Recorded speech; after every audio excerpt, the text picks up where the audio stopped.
this is predators being enabled within policing ranks, and it's a clear show that you have hardworking officers and staff at the bottom, or I don't know, mid, going to work or doing a job, experiencing these horrendous things within the ranks, and then senior ranks, you know, just brushing it off. And that just shows that the corruption and the poison is bubbling at the top. And, you know, there are officers that are standing up and are speaking out, but they get shut down by senior officers. And that's where the rot is.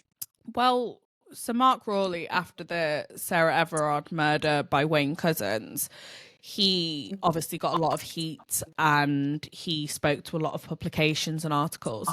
And he said in 2023 to The Standard, we're commissioning some research to see whether there are different tools that we can use out there to better psychologically assess officers. Is there anything out there that can help us spot people, the small number of people who might be joining us with malign motives? And I'm sure that means like the spot checks that happen without a police person's career. But my question is, why aren't you listening to the people who are telling you about the bad behavior firsthand? Like, Exactly. And especially from, within.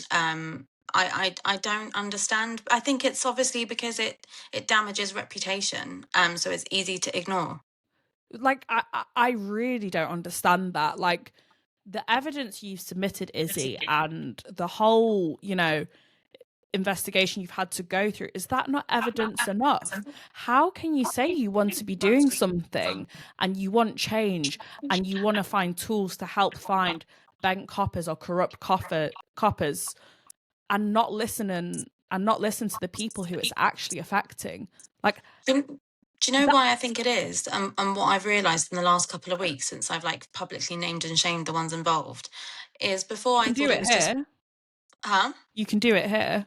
What, name and shame? Yeah.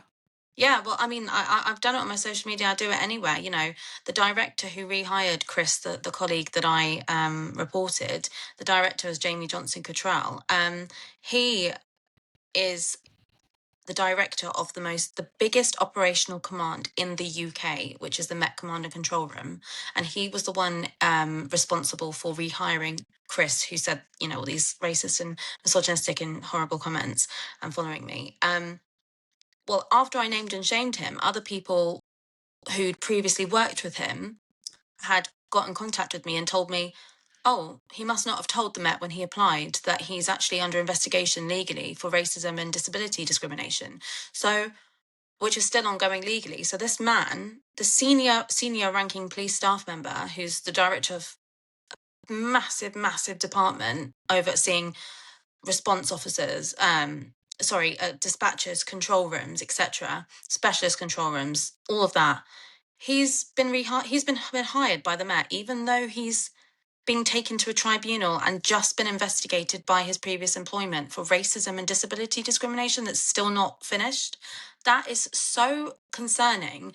And what I've realised now is that the reason why I think markrowley or the Home Office or, you know, the powers that be don't want to actually take action in terms of serious misconduct is because it's senior ranking officers. And I'm not just talking about line managers and whatever. It's directors of departments. It's assistant commissioners. I mean, the assistant commissioner that's the director's line manager, in my case, is now under investigation for bullying, and she's under markrowley.